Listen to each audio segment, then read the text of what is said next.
Take the first step towards online privacy. Get NordVPN.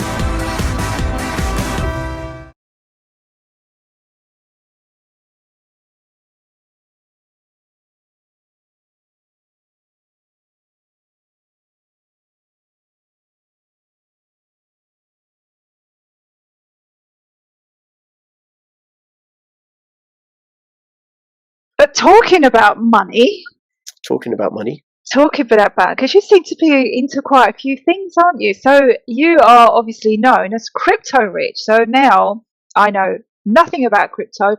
I have no investment in crypto. And by the way, guys, I'm not pushing crypto here, but we're just going to touch on Would money. you encourage people to get gold and silver? Well, yeah, actually I would, yeah, Right. because it's a tangible commodity that will, in one way or another, either rise or sort of be stable in value. No? It's very good, All Laura. right. We could have a whole conversation, right? So gold and silver are money. Okay. All forms of wealth. Every single currency in the world, the dollar, the euro, the yen, silver, Bitcoin, everything is measured against gold. Everything. Gold is Right. the ultimate form of money. Okay. Now they're not upfront about it, because then they get to keep the gold for themselves, and they want us to believe the fraud that is the pound and the dollar and the euro or whatever, right? And they think that CBDC, but gold is money. Now, what are the characteristics of money?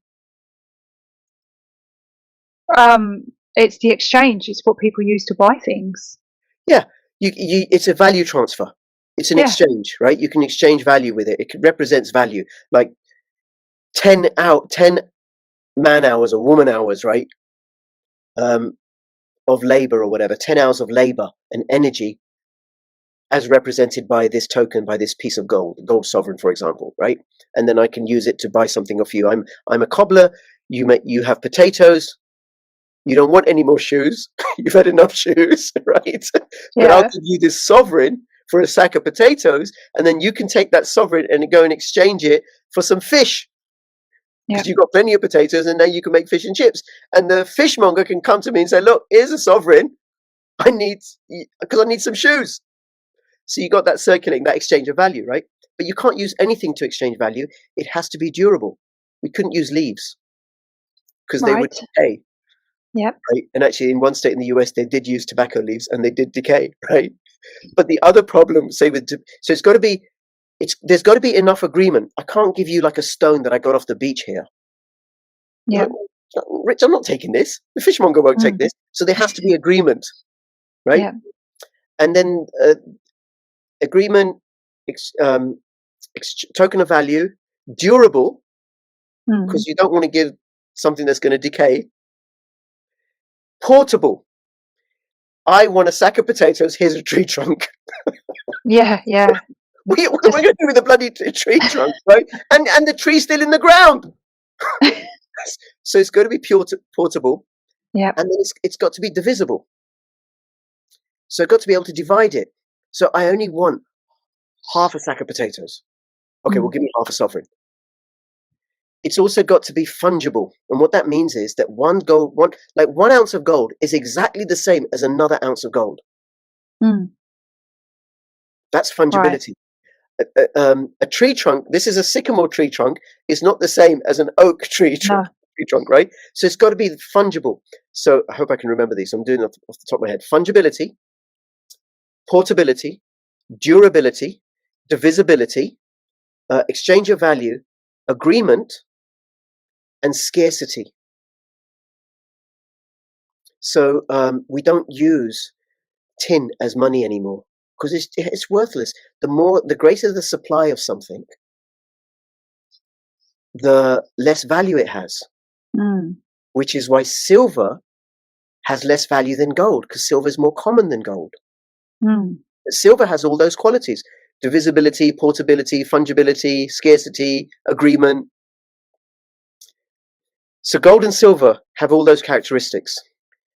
And the pound in your pocket almost does. Just a color. It doesn't have scarcity. Right. because they print it away. They're printing out of existence. Eat out to help out. We'll press a button. Here's more pounds. Oh, we want to go and support the killing of people in Ukraine and Gaza. Oh, we'll print some money, buy some more weaponry. So it isn't, you said at the beginning that the cost of things are going up. No, the cost of things aren't going up.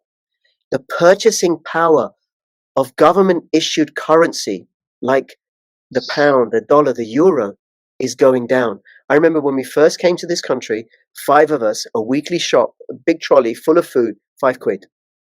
Wow. How long ago was this? 1970. And despite my Wow. features, right? £5. And how much is it now?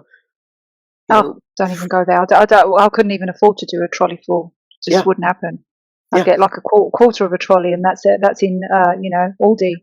I mean, I don't drink Coke, so I don't know how much a Coke is nowadays, right? A No, can of neither Coke, do right? I.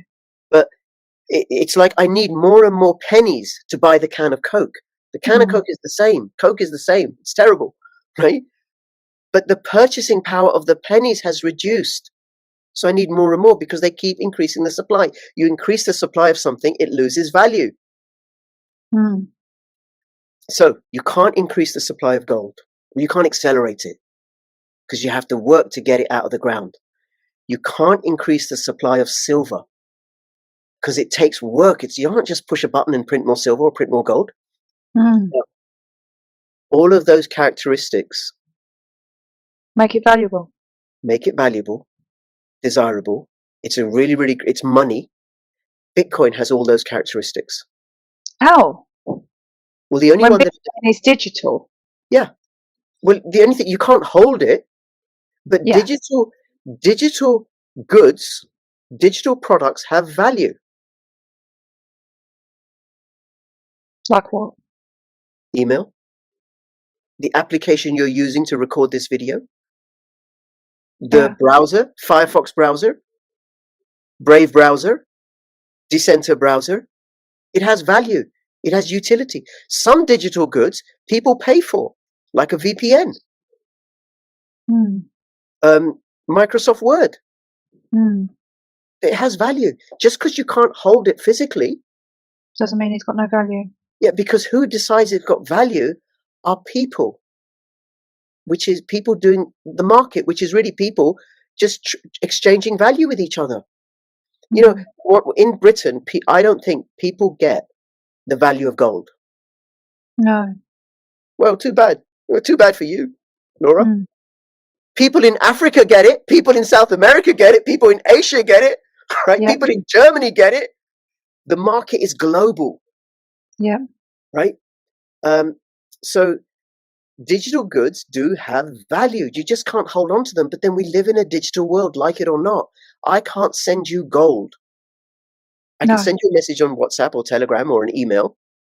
I can turn up here and we can talk through digital applications. I can send you Bitcoin. But here's something else about Bitcoin. Go on. There will never, ever be any more than 21 million. Never, ever, ever. We will always keep, as long as there's gold in the ground or in the sea or ways of extracting it, the gold supply will always keep increasing, little by little by little by little. Same with silver. So that there are mines in South Africa that are now 2 miles deep to extract like an ounce of gold from tons of rock, because gold has that value. Bitcoin, once there are 21 million produced, that's it. How many's produced? Do you know how many's been produced at the moment? Right now, I think it's about 16 to 17 million. And what happens is when it gets harder and harder to produce them. So a little bit like when the Europeans went over to North America, they found big nuggets of copper on the ground, like a sofa-sized nugget of copper. And the Native Americans had no use for it, so the Europeans snaffled it up for their electrics. Okay, so all the easy copper's gone. Now we've got to dig a meter. Takes more work, more energy. Now we've got to dig 3 meters. Now we've got to dig 100 meters. Mm. So over time, it takes more energy to produce a diminishing supply, but the Yep. demand is still growing, the utility is growing, so the value grows. Mm. And they keep printing the fiat currency. So with Bitcoin, Bitcoin's a way of preserving value, just like gold and Right. silver. And Bitcoin, like I said, I can send it across to you in an instant. It takes about 30 minutes. The other thing about Bitcoin is that it's decentralized. It's peer to peer. It's not issued by a government or a central bank. Mm. It's our money. It's people's money.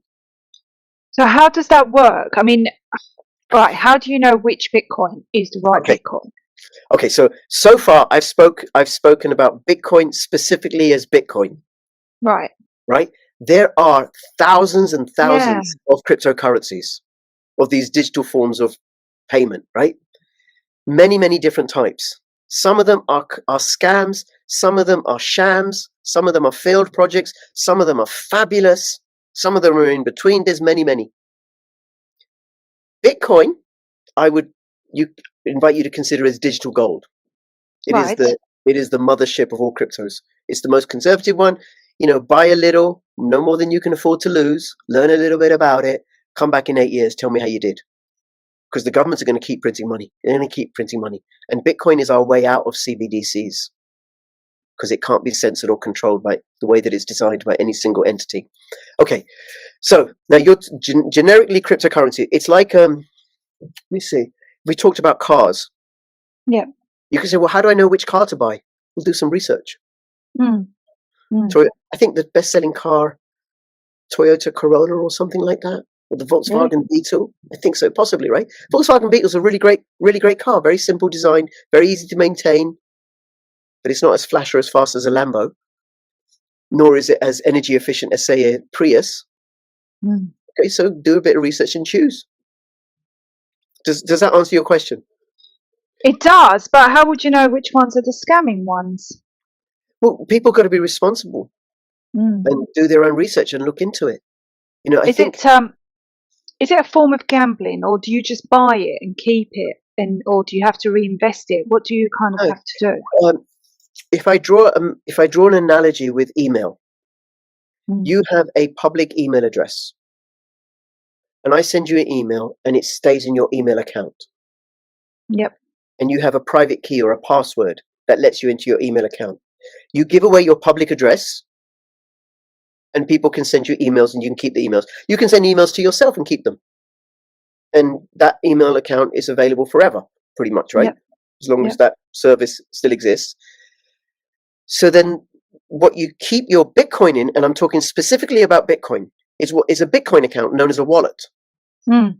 And you have a public address, which is a series of characters and numbers. It's not easy to read out or memorize. Mm. And then you have a password or a private key, which you don't Mm. tell anybody. You don't post it on the internet. You keep a hold of it. And you keep your Bitcoin in that account. If you lose the password to your email, forget it. Email gone. Same deal with this. You lose the password, forget it. Okay. Right? Now, Bitcoin was launched in 2009. Mm. And you can get hundreds for a penny, for a cent, a US cent. And I first knew about Bitcoin in 2012 when it was $5. I should have bought some then, I didn't. There wasn't much information about. And right now, today, I looked, it's about $37,000. It's not gambling, What, for one Bitcoin? one Bitcoin. But you don't have to buy a whole one. You can buy a portion. Oh yeah, I'll just get half.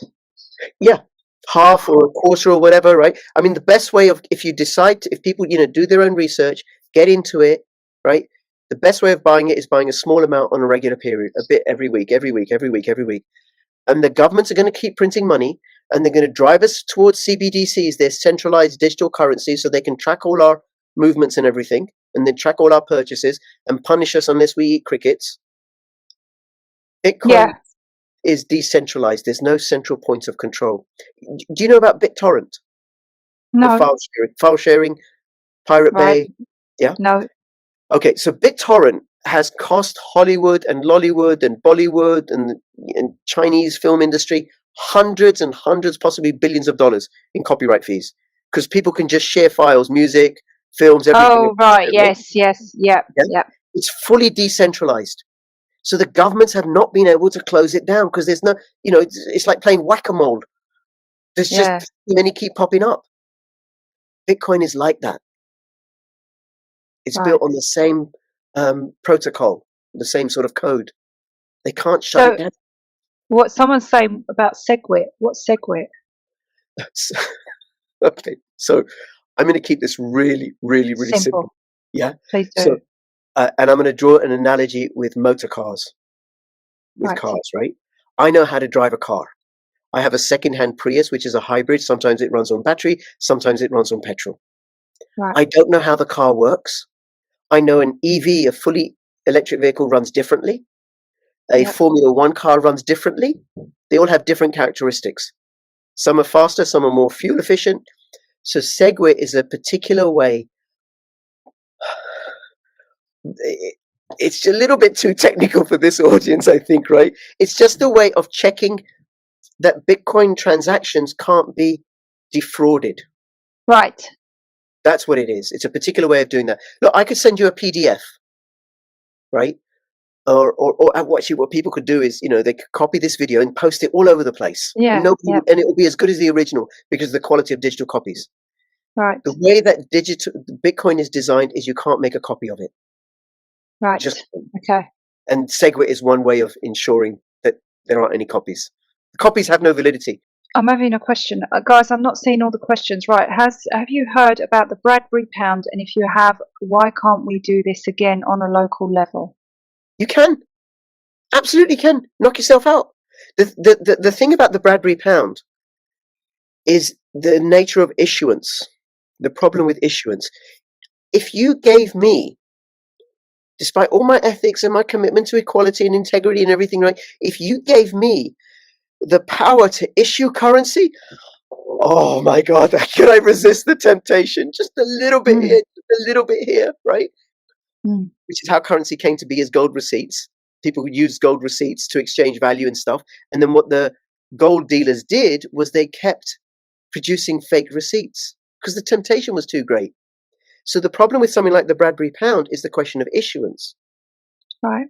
You got to create issuance in such a way that it's decentralized and it can't be tampered with, which can be done with cryptocurrencies. So you could create a local cryptocurrency, but then it has to have agreement. I couldn't walk into, because I know there've been local exchange currencies before. I couldn't take the Bradbury pound and go and, from my city and go and use it in another city. It's got to be transferable in that way. And that takes time. And the thing is, Bitcoin has that growing acceptance. I saw something the other day. The country of Bhutan is mining Bitcoin. El Salvador recognizes Bitcoin as a currency. Wow. So, Bitcoin, gold, and silver. Time to invest in. Do you think we're ever going? I know we're running out of time in it because we're coming up to the 2 hour mark. Do you think we're ever going to not use money? No, I can't see how. In a complex society, I can't see how, because we need to have some form of communicating value and energy transfer. That's all it is. It's tokenized energy, whether it's Bitcoin or gold or silver. But the currencies is fraud. They're robbing us of our labor. I spent 10 hours to make this pair of shoes that's worth £10. And those central bankers have just printed another £10 and devalued my labor, my skill, the energy I've invested. So how do we give value back to our labor? By using forms of money transfer or value transfer that cannot be counterfeited. Gold, silver, Bitcoin. You cannot produce more Bitcoin. You cannot hack the program. You cannot make copies of it. It's so robust and secure. You just can't. So what you're saying is, I need to make sure the time. Obviously, Yes. I wasn't very good at maths. Okay, so bear with me. But what you're saying is, if we find a commodity that gives more value to our sweat and labor, like gold, silver, or crypto, or whatever, that means we can start working with each other away from the money system. Yeah, outside the currency system. The government issued currency system. Gold, silver, and Bitcoin are money, real money, proper money. And it's independent of the banking system. And then we can exchange. We can do an exchange as we choose to. And there was something else you said earlier. I thought I should respond to that, but I've forgotten. Oh, this is it. Bitcoin isn't gaining value. Gold isn't gaining value, and silver isn't gaining value. I mean, gold and silver, they manipulate it on the markets anyway, which is a whole other conversation.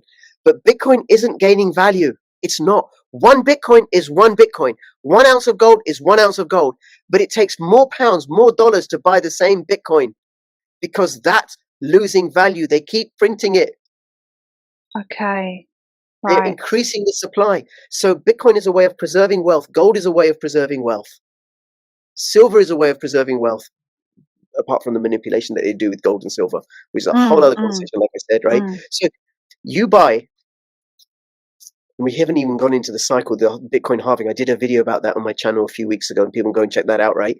Okay. bit.ly/crypto-rich-odyssey. You buy, let's say you buy £100 worth of Bitcoin now, and you come back to me, you hold on to it. Chances are, no guarantees in life, in 4 years, 8 years, how much is that little bit of Bitcoin, how much is it going to be worth in pound value if they keep printing the pounds away? Yeah, it's going to go up. It's going to go up. The first transaction Bitcoin, somebody bought 2 pizzas for 10,000 Bitcoin. Wow. That's how much. That's how much they've inflated the money supply. That's just crazy. It's completely crazy. Right. Well, I'm going to nearly 2 hours. It's been amazing. I didn't think it would take this long. No, I mean we could carry on, but we can't. And but I've really enjoyed talking to you. It's always nice to meet new people and talk about different things. And it's very interesting, listening about the crypto and the money and all that. All of it's been really interesting. Yes. I would invite people to look into it and don't believe the lies that the mainstream media, the bankster-sponsored mainstream media tell you that it's a Ponzi scheme, that it's going to destroy the planet, that it's all by scammers and all of that, right? No, go check it out for yourself. They lied to you about the injections. They're lying to you about climate change. They're lying to you about CBDCs. They're lying to you about net zero. They lied to you about Ukraine. They lied to you about what's going on in Israel, Gaza. They're lying to you about all sorts of things. And you think they're going to tell you the truth about Bitcoin? No, absolutely not. Absolutely not. I was just going to say to you, because I'm looking at now the Great Reset, net zero, and how the GR is falling. The Great Reset is failing, that's right. Yeah. That's right. So you and I talked about we suggested Hollywood to go through, right? So one of the ways that it's failing is because of the emergence of cryptocurrencies and Bitcoin, and without getting too complicated and too into it, right? But cash is important. Cash is really important. We've got to use cash, and a time will come perhaps where we're using gold and silver. Silver for the small transactions, gold to buy and sell houses. It's peer-to-peer, censorship resistant, can't be controlled. It's between you and me. We make the agreement. Communication between us, right? Same deal with Bitcoin, same deal with cash. Keeps us free. Our economic activity, our economic communications. There are cryptocurrencies that are completely private.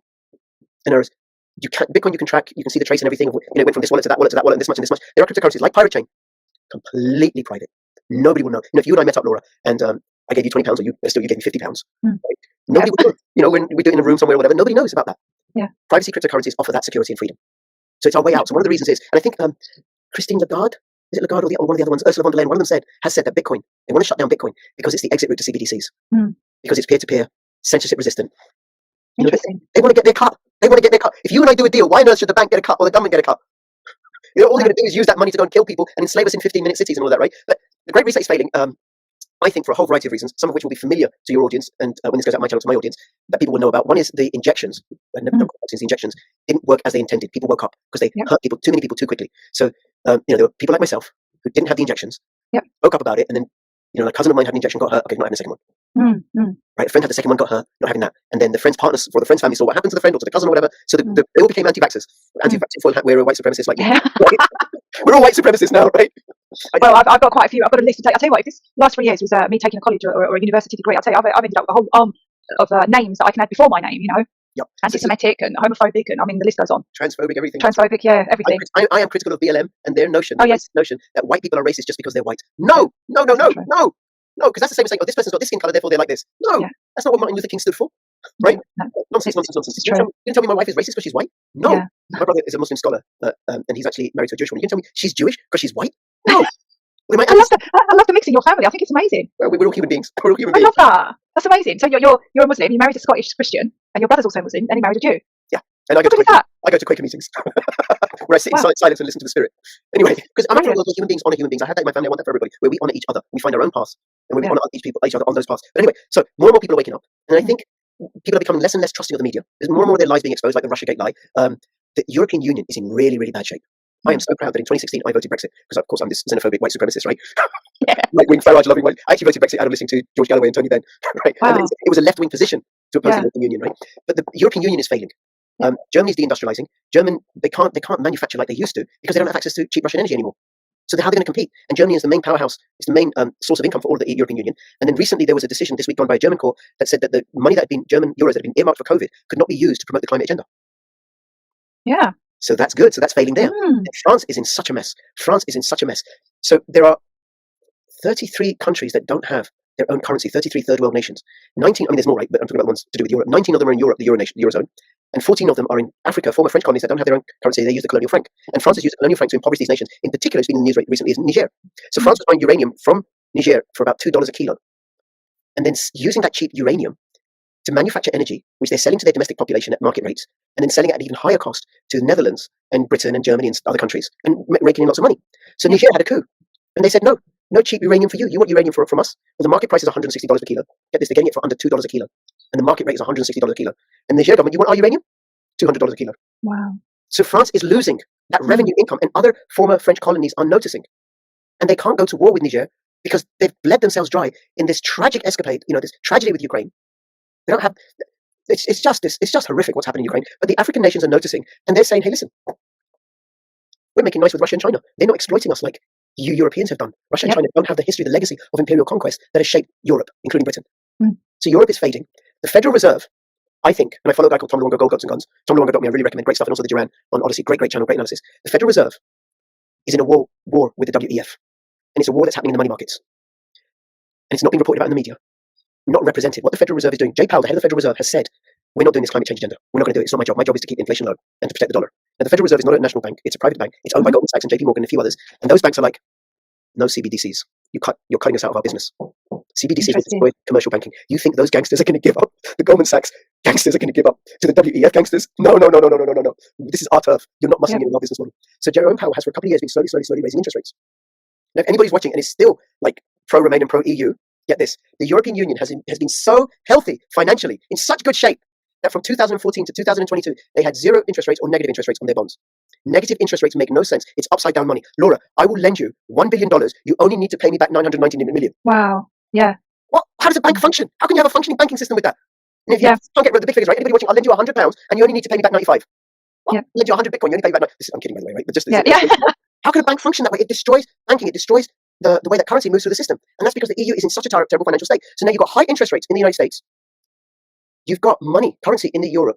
And you are a large fund, a large investor, a pension fund.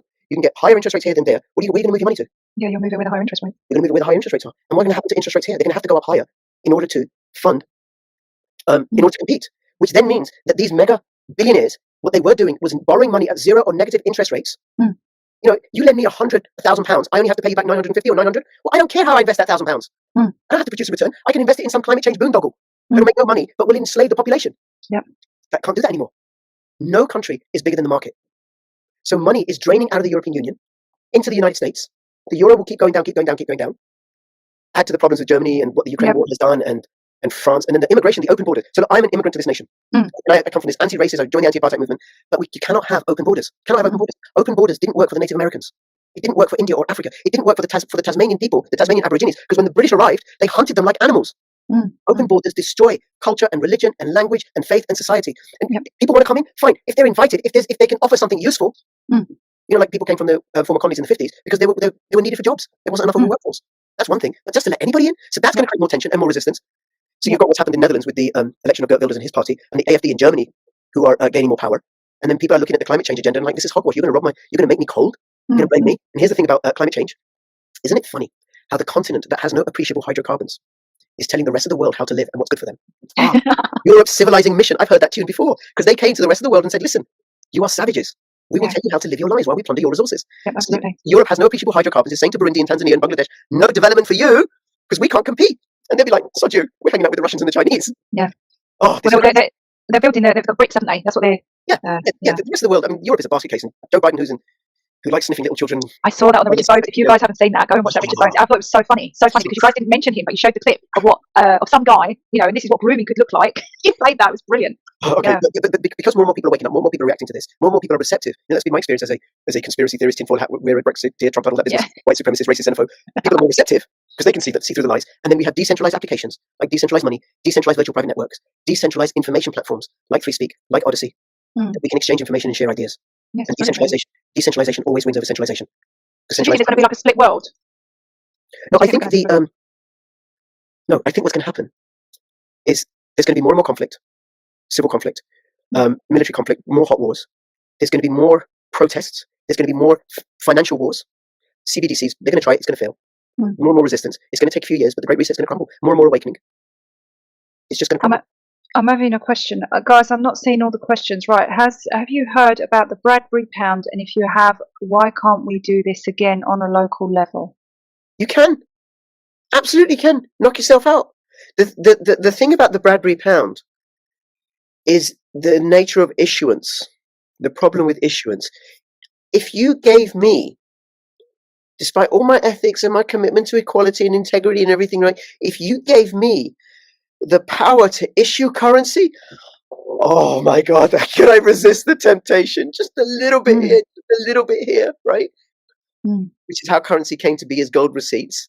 People used gold receipts to exchange value and stuff. And then what the gold dealers did was they kept producing fake receipts because the temptation was too great. So the problem with something like the Bradbury pound is the question of issuance. Right. You got to create issuance in such a way that it's decentralized and it can't be tampered with, which can be done with cryptocurrencies. So you could create a local cryptocurrency, but then it has to have agreement.